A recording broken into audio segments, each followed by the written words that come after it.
Nuri kalau hasalit makampeng mabdurel hansi ma hoy tena usia sa alekat. Haimlum. Hemluin. Bapa mama hemluin oh.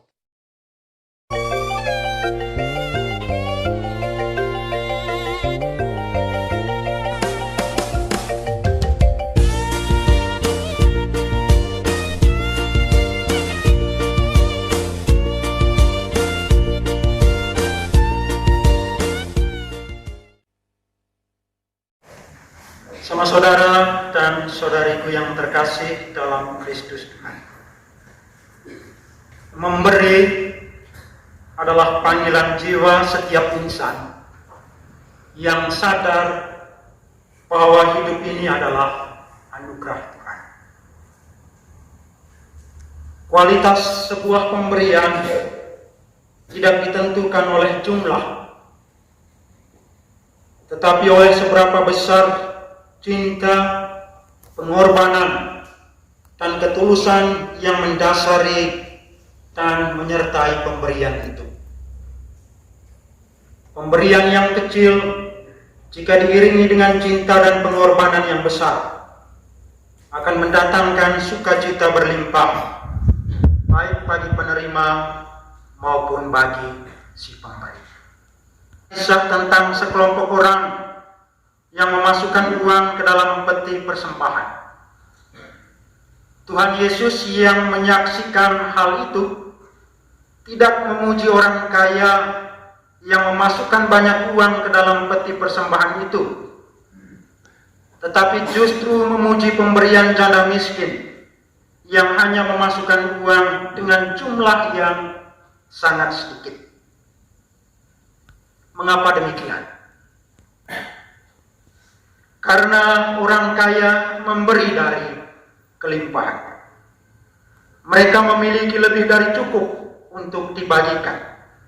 Karena itu sekalipun memberi dalam jumlah besar, mereka tidak perlu khawatir tentang apa yang hendak dimakan atau apa yang hendak diminum setelah itu, sebab mereka masih memiliki banyak harta. Sedangkan pada si janda miskin itu tidak demikian. Uang yang dimilikinya untuk kebutuhannya sendiri saja tidak cukup, tetapi ia masih memiliki hati untuk berbagi. Bahkan ia memberikan, memasukkan seluruh yang ia punya ke dalam kotak persembahan itu. Inilah yang menjadi alasan mengapa Yesus memuji sikap janda tersebut. Persembahan janda miskin melambangkan pemberian diri yang total pada Allah. Baginya memiliki harta duniawi adalah baik, tetapi tidak penting lagi. Yang penting adalah memiliki Allah sebagai satu-satunya andalan, sebagai satu-satunya pegangan dan kekuatan. Ia sungguh yakin bahwa bila suatu saat ia membutuhkan sesuatu, Allah pasti membantunya dengan caranya sendiri. Sama saudara dan saudariku yang terkasih dalam Kristus Tuhan. Santo Yosef Reina Demetz adalah misionaris ulung serikat kita yang memberikan seluruh hidupnya hanya untuk karya misi Allah. Semangat pemberian diri untuk misi diutarakannya kepada orang tuanya demikian: bila ayah mengizinkan saya untuk pergi ke tanah misi, maka saya sangat senang. Bila tidak, maka bagaimanapun saya harus pergi.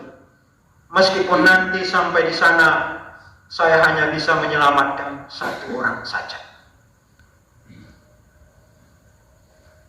Santo Yosef Reina Demetz meninggalkan keluarga dan tanah kelahirannya, lalu pergi ke Cina dan tidak kembali lagi.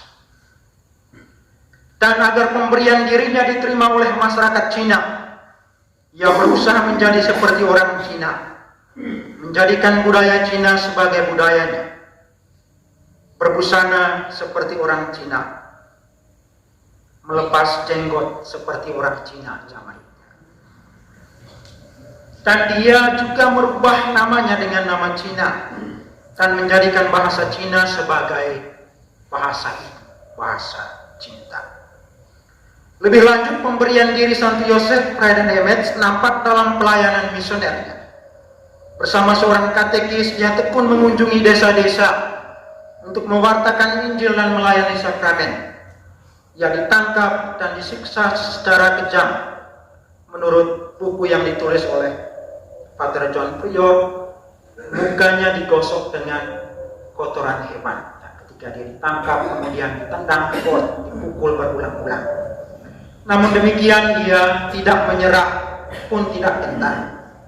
Ia tetap setia mengunjungi umatnya, mengunjungi orang-orang sakit, hingga ia sendiri tertular penyakit TBC dan tifus yang mengakibatkan kematiannya.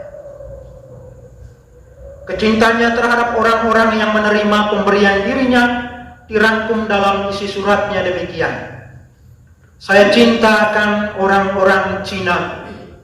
Saya kenal bangsa ini. Bahasa dan tanah air mereka seperti tanah airku sendiri. Saya tidak ingin meninggalkan Cina dan orang-orang Cina yang kucintai. Saya merasa suatu rahmat yang besar bahwa saya boleh hidup dan mati di tengah mereka. Seandainya Tuhan berkenan, saya berharap boleh bekerja 70 tahun lamanya di sini. Sama saudara dan saudariku yang terkasih, apa yang membuat Santo Yosef Fray de Emets memberikan dirinya seperti itu? Dan apa yang membuat dia berhasil dalam pemberian dirinya? Dari surat-surat dan khotbahnya, saya bisa menyimpulkan bahwa itu semua terjadi karena ia menjadi manusia lepas bebas. Tidak terikat pada siapapun dan pada apapun. Ia sudah selesai dengan dirinya, dengan segala pergulatan dan keinginan dagingnya. Dan ia memiliki orientasi hidup yang sangat eskaton, yang akan datang seturut iman Kristiani. Seperti janda miskin dalam Injil tadi, baginya uang dan harta duniawi adalah baik, tetapi tidak penting lagi untuknya. Yang penting adalah Tuhan dengan segala kehendaknya. Dalam khotbah perpisahannya dengan umat paroki Santo Martinus, ia berkata, bagi saya terasa berat meninggalkan orang tua yang tercinta, para sahabat dan penderma. Tapi pada akhirnya manusia itu ada bukan untuk dunia ini. Dia diciptakan untuk sesuatu yang lebih besar. Bukan untuk menikmati hidup ini, melainkan untuk bekerja di tempat Tuhan yang memanggilnya. Dan seorang misionaris tidak boleh terikat pada apapun dan pada siapapun. Juga tidak pada anak-anak rohaninya. Tempat terbaik bagi kita dari semua tempat di dunia adalah tempat di mana Tuhan menghendaki kita untuk ada. Karena itu, tinggallah di sana sampai Dia menugaskan Anda untuk pergi